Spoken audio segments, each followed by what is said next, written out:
good day to you all again, everybody. James Escarcega, along with the fearless one himself, Rivalry. That's right. Let's get going. You know, it was a fun opening week of football, James. It was. The games on Thursday, the games on Friday. And here we go. We're still in August. We're going to be here for the next 3 months, and let's get going. We have another big week of games, and we could talk a little bit about real quickly what happened last week. 2 winners for me from last week, Freddie. Habra and Glendora. Yeah, Glendora was. I expected them to beat Damien, But the manner, I didn't expect them to handle them the way that they did. Again, I think I said last week on the show, I wouldn't be surprised if they did it because we didn't know what to expect from Damien. I said they didn't have a plethora of transfers that were in there that we were like, the curiousness was as Beto said, did he have any magic pixie dust? There was none in the second. There was none in the second half. They've got a lot of work, but again, maybe Glendora is just that good. We've said they've got a lot of weapons. I like them in Division 5, and it was a surprise, but not a major surprise to me. It was to me seeing that offensive line for Glendora just get a major push on Damien in the second half. That was the most impressive part. That game was close for a little while. It was. Yeah. I mean, the game was still hanging on the balance. I was reading your tweets as I was at the Charter Oak game, and it was close for a while. So they've got. We'll talk about them next week, but I think coming up. But I just think that for me, they were their big winners. La Habra, Freddie. I don't want to toot horns here, but I did tell you before the season started, La Habra should have been number 1. And guess what you did this week? You made them number 1. Well, I think they deserve number 1, and I don't think that they deserved it going into the season. Fair enough. When you look at what Bishop Amont did last year and the guys they had coming back, but they had an uninspiring performance, if that's what you want to call it. Bishop Amont. I do say it was some of Diamond Ranch really looking impressive too, but Bishop Amont, if they want to be in Division 1 this year, they've got to play better than that. You've got to beat Division 5 teams better than that. I don't care if it's week 0, week 5, or week 10. Right. You got to. But what we do know about Amont is they get better at each week. They've had games like this, and they rebound and they get better. So I wouldn't worry about them yet. I always think about Bishop Amont. That quarterback position, they're going to have to sort that out. I know they've got 2 guys. That's where they need to get better. Because Damian Moore is going to be able to run the football. But you've got to have quarterbacks that can spread the ball around in Division 1, in Mission League football if you're going to be successful. You've got to have a balance. Because they just stacked the box on Damian Moore. And he got his 200 yards, but he had to earn them. One school that doesn't have a quarterback problem is Bonita High School, where Sean Jastrab did something I've never thought I would see against a Jim Stingheiser coach team. He just lit them up. Yeah, well, I'm not. Look, I'm surprised because 5 touchdowns is 5 touchdowns. This kid is a junior, and anybody who had any concerns with J.P. Andrade graduating, we're good now. What's going to happen? We're good now. I was talking to someone over this weekend, and they said, look at Steve Bogan. Anyone who knows Steve Bogan, he is just a master with his offensive philosophies, and you give him a guy that can throw the ball, and this guy's got the genes, as his dad, Bob Jastrab, played big-time college football. He's a coach over at Mount San Antonio College. Not a big surprise. But for Bonita, this is exactly what you wanted, being ranked the number 1 team in your division going into the opening week. Bob Jastrab is a graduate of Edgewood High School. Yes. All the great ones come from Edgewood. Steve Bogan went to Edgewood. Mike Majori went to Edgewood. Fred Robledo went to Edgewood. And I was going to say, there was his senior year, Mike I believe. Powell went to Edgewood. Let me go on. Ron Renicky went to Edgewood. That's true. Okay. And there was somebody mentioned this to me. In Bobby's senior year at high school, there was a new coach on the staff at Edgewood who just completed college football over at Cal. His name? Steve Bogan. Steve Bogan, yeah. So it works out that way. Anything else catch you real fast from week 1 or week 0? I like Almani. Okay. They ran for like almost 400 yards when they debuted. Not a surprise. It was Sotomayor. How about our man over at La Mirada, Mr. Machete? That's probably not surprising that they won, but the manner in which they won just shows you the worth of someone like Mike Machete. You got a guy like that, James. Sometimes when you talk about players buying into a program, buying into a coach, that is exactly what you mean. They are totally all in. Another one, I don't know what to make of it, but St. Paul going on the road, playing a team that none of us know about, but to smack a team like that. They put the game away by halftime. It was a running clock almost the whole second half. We're gonna find out the next 2 weeks about it. They play Banning on Thursday on the road over at Wilmington, and they play Narbonne in 2 weeks at home. And having seen Narbonne on Saturday night against Buchanan, they're awfully good football team. Yes. And I think a team that we still have questions about, Freddie, you had mentioned sort of early, was Northview. I was at the game Thursday night against El Rancho. Boy, they got some work to do on defense if they want to go to where they want to go in the postseason. And we said this going in, that they did lose a lot of guys, particularly on the line in defense, and that's always a tough thing to replace. We knew they were going to be able to score points. They were able to score points, but if you're Northview, as the weeks go on, that's going to be a little concern, because what made them great last year, let's face it, is not that they scored a lot of points. That was impressive. I dubbed them the video game offense. But it was that people had trouble scoring on them, which is why every game was a blowout. That's going to be a little different this year. You get into San Dimas, that's going to be the first game of league. You know San Dimas is going to be able to score points. You get into the playoffs, that's been Northview's nemesis in some of these big games in the playoffs the last few years, is how many points they give up. So they've got to figure that out. David Barella, I think in that linebacker position, they missed him so much. He was the quarterback of that defense at the linebacker spot. It's going to be interesting to see what happens, so to speak. So as great as week 0 was, Freddie, and it was really so many games. It was like Christmas Day. Yeah, the Thursday nights were great with the Amat La Habra kicking things off, as well as Northview. And then the Friday night stuff was great. This is we call the postmortem, which is week 1, and there's just not a whole lot of games for you to get excited about. Well, you can always get excited about high school football on Friday nights. Yeah, but just there's not the major matchups that we're going to have later down the line, but there's some intriguing ones. If we're going to do the 2-minute drills right now. Yeah, let's go ahead. And here's I got the stopwatch. Yeah. We are doing 2-minute drills on each of these games. We're not going to go over. So you do the first game, and I'll put it on the clock. All right. Well, let's talk about your game you're going to be at. Montebello and San Dimas. Here we go. Yeah. So Montebello played Garfield last week. Garfield's a team that played Narbonne in the state in the city championship last year. Correct. I think they finished 13-2 or 13-3. Very good team last year. They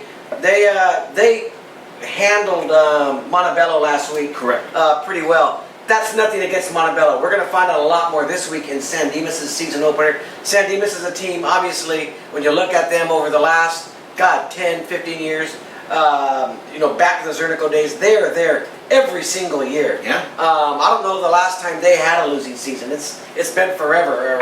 I can't remember. I think this is a great game for San Dimas, a good test off the bat, and a real a better litmus test for Montebello. Correct. Because this isn't Garfield. This is more a team that's kind of that they can match up with. It's the first time Montebello and St. Dimas have hooked up in quite a while, Freddie, and we only want to remind everybody 2 weeks from Saturday will be the Smosh Pot game over at Citrus College. Yeah. Second game, we went 1 minute and 10 seconds. How about that? That's pretty good. That was pretty good. It's the Pasadena Special, and I'll be at this game on Friday night for the paper. Pasadena at Maranatha. I got to see Pasadena 2 weeks ago in the week 00 game. Pretty impressive. Yeah, I mean Pasadena. We all got excited about Mir this offseason and what they did. And you should be. They were very good reason. And we didn't mention them off the top of the hour, and we probably should have. And we'll get back to Mir. Yep. We'll circle back to that one in a bit. Yep. But Pasadena, that was impressive. I don't know. We don't know much about the team that they beat, but for them to go on the road and win that game, I saw some of the video that you put out. A lot of excitement, and this is going to be great. They're going against Maranatha. These two teams are not far from each other. Obviously, you got a private school against a public school. I just think it's a great Friday night local matchup that you're going to be there. Right. And one thing about Pasadena, they have athletes all over the place. Now, with St. Genevieve, they were very young. There were only three seniors on the roster, and I know Billy Parra, who's the head coach there at the school, and he was very concerned about his youth, and it really was brought to fore on that game. But, Deshaun Hammer, I think he's got I can't wait for the last week of the season, Freddie. The turkey tussle. It's going to be great this year, man. So real quick, as the first game that we previewed real quick. Yeah. We got to pick our winners at the end of the back. Okay. So we're both taking San Dimas. We're both taking San Dimas. Yeah. This game, I'm gonna go with Pasadena again. Okay. And wouldn't you call that an upset? I could. I thought Dante Cornell looked good at quarterback. I like Pasadena Yeah, too, but Pasadena. It will be a close game. We should mention that Maranatha is coached by one of the great NFL linebackers of all time, Freddie LeVar Arrington. Yeah, Great dude, knows what he's doing. And look, All right. we're at 3 minutes. We got through 2 games. Let's Perfect. go. Next game is season opener for our number 3 team, rated team in our rankings, Freddie. And that's St. Francis, and they're taking on at home against Maricosta. Yeah, I mean, a great opening game. Maricosta got smacked last week. Ooh, and that's the PG version of it. Yeah, yes. So they got beat. This is St. Francis's opener, and obviously, what we know from the preseason, what you know from last year, is they've got a heck of a backfield, James. They're gonna be able to pound the ball, which is a little different than Coach Jim Bonds has had. Everything about them has always been the quarterback, and he's a master at using their quarterbacks. I'm going to be really interested how, what the play calling is going to be like this season when you have 2 horses like that in the backfield with a new quarterback that we don't know a lot about or how good he's going to be. So I'm really curious. Donald Morrison is going to cover this game for us on Friday. The legend himself. I'm really curious how this game is going to unfold and how Jimmy's going to play call it. Can I give you a little example here if you're the quarterback for St. Francis? You hand the ball off. You hand it off to Kevin Armstead. You hand it off to Mr. Garrison, Mr. Max Garrison. You let it roll, so to speak. Although they do have receivers, and it looks like Jack Florida. So it's the KISS play plan, huh? Keep it simple. Just keep it as simple as possible. I like St. Francis. Now, what is our caveat if you're going to go to the St. Francis game? What is our caveat whenever you go? You got to get there early, awful early. The parking situation, but once you're in there, it's the atmosphere of dreams, the field of dreams. I mean, it's a great place to watch a high school football game, except for when you're a reporter. Correct. So those are the 3 games that are going to be print. There's no press box. Those are the 3 print games that you're going to see Saturday morning in your newspaper when it gets delivered to your doorstep on Saturday morning. The next 3 games you'll be able to read online only on our website. And remember, a subscription gets you all these for free. There's no paywall behind it. So Redlands East Valley is at La Habra, Freddie. Yeah, another incredible test for La Habra. I think it's next week that they play Mission Viejo. I mean, these first 3 games that they're playing, Upland, Redlands East Valley, Mission Viejo. I mean, you talk about getting tested. I think it's the toughest schedule. Bishop Amant isn't playing a schedule this tough to open the season. I don't think so. But I think they're built for it this year. I think next week is gonna be a little too tall of a task. We'll find out. But I like them again after what they did to Upland. You go there on the road. You beat the Division II champion. The guys that we expected to do well, from the quarterbacks, their running backs, they all did well. Again, I like La Habra in this spot. They're at home. I think they're going to get them. Redlands East Valley got beat up pretty good by Santa Margarita last Friday night. Santa Margarita, these are big boys. This is big boy football. This is big boy football here, so to speak. And you gotta like the Highlanders in this situation as well. Covina District Field is where our man John Hanel, the legend himself. Johnny Nut and Honey Hanel. Yep, he is there for San Marino and Northview. And the question here, Freddie, is can we get some improvement from San Marino? They just got spanked last week. Yeah, they really did, and you can see they've got a lot of work. This is a tough 2 games for them. They've stepped up in class. When you think, going to Charter Oak and now going to play Northview, who's number 1 in their division. I think the team I really want to watch Northview because now I'm going to have an opponent to compare them to. Like, I know what Charter Oak did with San Marino. Now I want to see what Northview can do with San Marino. Correct. Charter Oak, it did take them a little while. It was the second half, and it was the special teams that really turned what might have been sort of a close game into a rout. It wasn't that Charter Oak ran the ball down their throats and just totally imposed their will. There were some moments in the second half where the game got away from them. They actually played Charter Oak pretty decent in the first half. Got it. But yeah, I expect Northview to win this game. I think San Marino should be a little better coming off that that week 0 game. But yeah, it's another good cross local game for us. But I like Northview. One thing about so do I. I like them too. But one thing about San Marino, they're the ultimate team work in progress, especially with the Rio Hondo League, down the line, so to speak. Last game we're going to have on our online only special from our end will be Bonita at Diamond Bar. And for Diamond Bar, I don't know what was more impressive, Freddie. What they did on the field and defeating Walnut last week in the Branding Iron game, or watching their Instagram account throughout the night. It was some. Yeah, I saw you put them. They're the early leader for social media. They are. Did you see the video from that? I did. It was pretty impressive stuff. And we're going to see more and more of that as the months go on and the years go on. People are becoming pretty creative with their social media accounts, and it's great. It makes that better for us, better for fans. It's something we get to share, and it's what it's all about. I'm gonna tell you one thing. Yeah. Bonita's not Walnut, and they better be ready for this game on Friday. You would think so, right? I don't know if we're going to have the post-game video after this game that we had in the Brandon Iron game. I don't think so. I don't know if they're going to want to show it, because I like Bonita going in there and getting a big win, and I really want to see how they follow up. Because I think Diamond Bar might be. I don't know. Are they better than Arroyo? That's going to be hard to say. Very, very hard to say. But I think Bonita.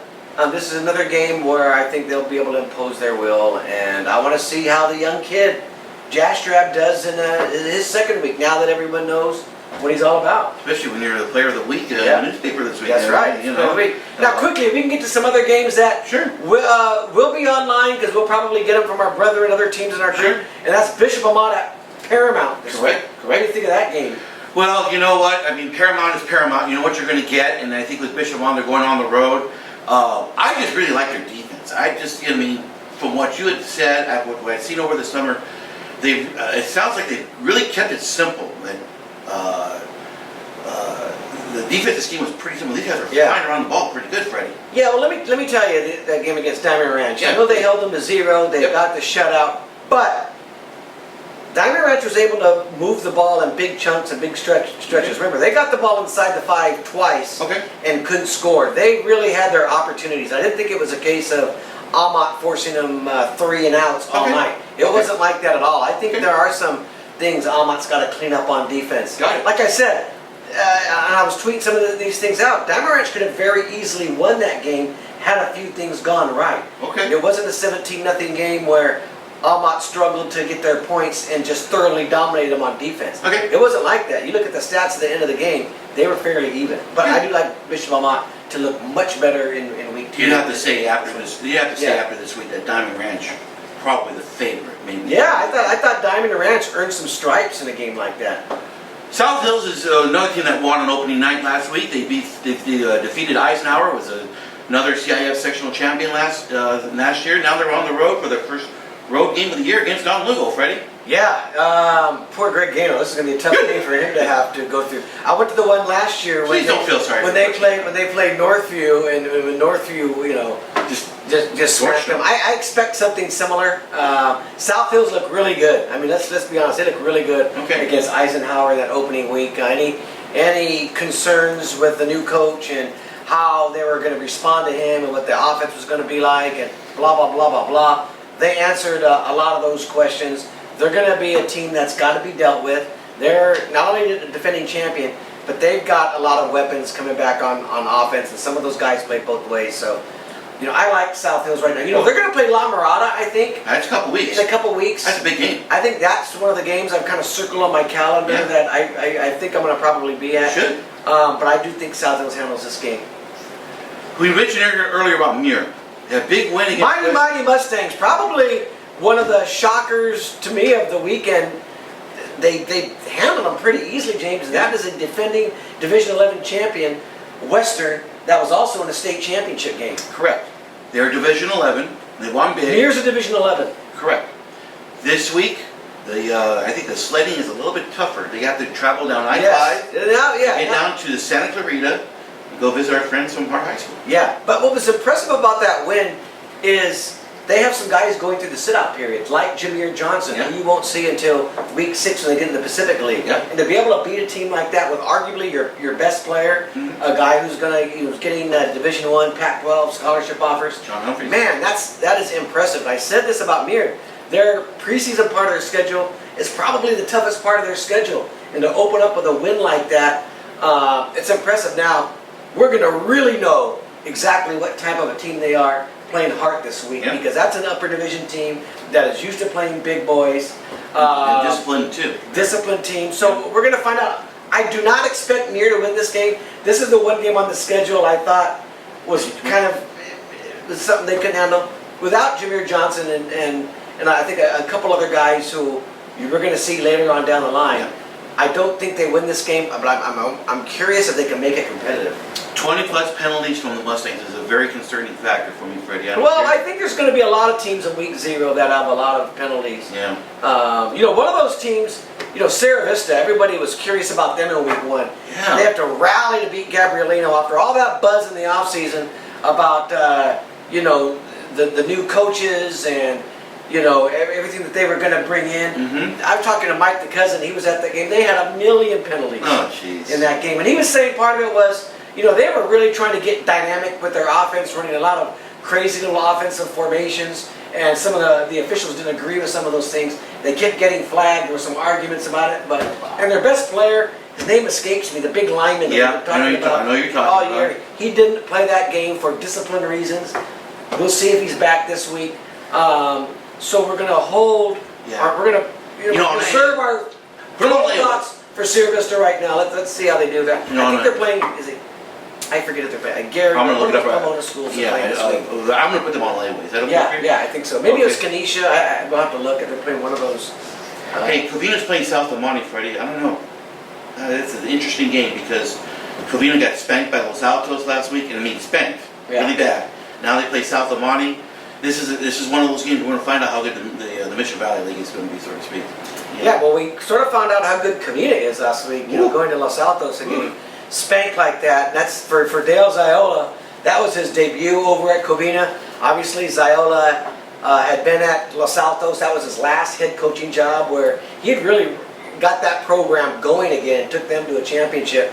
But this is going to be a project over at Covina. You lose a guy like Nin Burns, you're all everything and his brother. The last couple of years, and his brother, who David, he hadn't really made a big name for himself yet. But he's got a. But he's an athlete. They're over at Diamond Ranch. Yeah. They have Eric Escamilla in the backfield. But man, to go over there and get spanked the way that they did, we'll see this week against South El Monte if they can bounce back. Is it a case of Los Altos is going to be that good? Maybe they are, or is Covina that bad? Yeah, Los Altos should be 2-0 This is where the truth games come out. Yeah, Los Altos is going to be 2-0 this week. They have their annual rivalry game against Wilson, at Wilson, and I was looking at that saying, do I want to cover a game like that?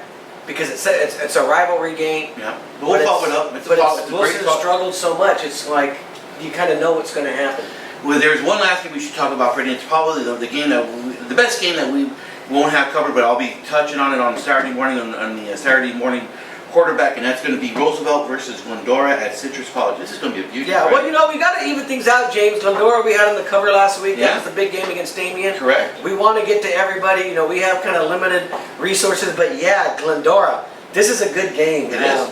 I think, didn't Roosevelt, I think they lost their opener. You can check. I'm not sure, but I think Roosevelt may have lost their opener. But in any case, Glendora's got a pretty formidable schedule here in the preseason. They're also going to play Charter Oak in the coming weeks.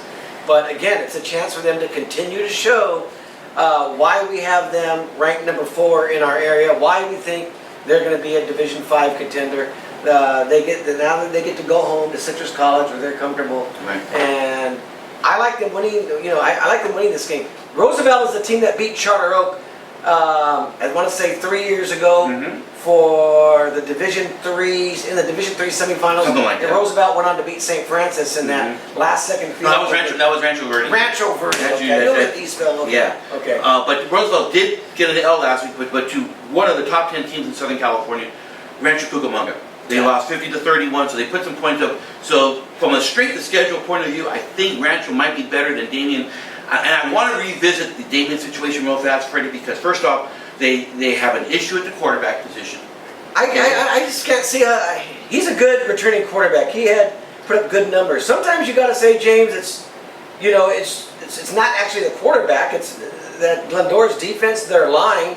I mean, I wasn't at the game, but I'm sure that they put a lot of pressure on him. He did. Made things difficult After for the him. first drive, they decided to put some pressures on him. Yeah, the reason it's a concern for a school like Damien is that you play in the baseline. Yeah, you got to play upland and you've these got, guys. you've got St. Francis also in the non-league. So if you're looking at this and saying, what is Bechtel going to do that Coach Gano didn't do or Mark Paredes didn't do, and everyone gets him a hard time saying, why can't you, what's it going to take to remake that program? Well, it's the schedule that they play, and it's hard to get to that level. Bechtel's taking this challenge on, but I think you're going to see the same struggle this year that we've seen in past years from Damien. Just because, even if they're improved, these teams that they're playing are really good teams that are still better than them. Yeah, it's no joke, so to speak. And so I just don't know where we go with here with Damien. They are truly one of the great questions we had mentioned here. You had mentioned it last week. We were talking about what team in that top 10, the preseason top 10, was the one you were concerned about the most, and it was Damien, and it was coming forward. And I just don't know what they're all about on offense, Freddie. I don't know what their identity is going to be. They go on the first drive, and they go down the field and they score. They run the ball, play action, and then for some mysterious reason they get away from it for the rest of the game. Yeah, well, I think if you're worried about identity, what they're going to do on offense, yeah. I think you don't need to worry. Matt Bechtel is their coach. He's one of the offensive geniuses. I agree. He will figure it out. I mean, that's not it's not the concern you would have that you might have with other coaches or other teams. He'll figure it out. But again, sometimes it comes down to players. Maybe over there he doesn't have the horses to go against these other teams right now, and it could be something as simple as that. Yeah.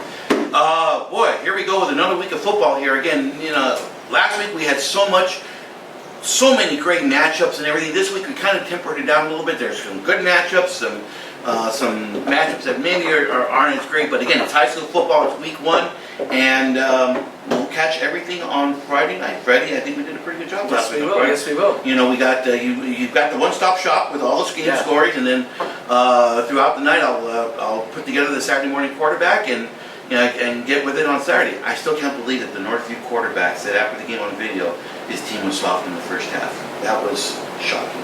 I think they're being honest. You know why? Because they have expectations from what they did last year. He's a senior. He's not. He's not a junior. He's not a young quarterback anymore. No, he's not. And he's earned the right to say that about his team if that's how he feels. So kudos to him. All right, guys, have a great week. We'll see. Make sure you say hi to Freddie, all you San Dimas fans. I know that you think that you forget about him. Love San Dimas. Are you okay? That's good to know. So make sure you say hi to him. I'll be over at Pasadena. I know where I'm going for dinner on Friday night over in Old Town, and just going right down the way to Maranatha. Make sure you follow us on Twitter. Our Twitter handles are down below. Have a great week, everybody. We'll see you back here next Monday afternoon.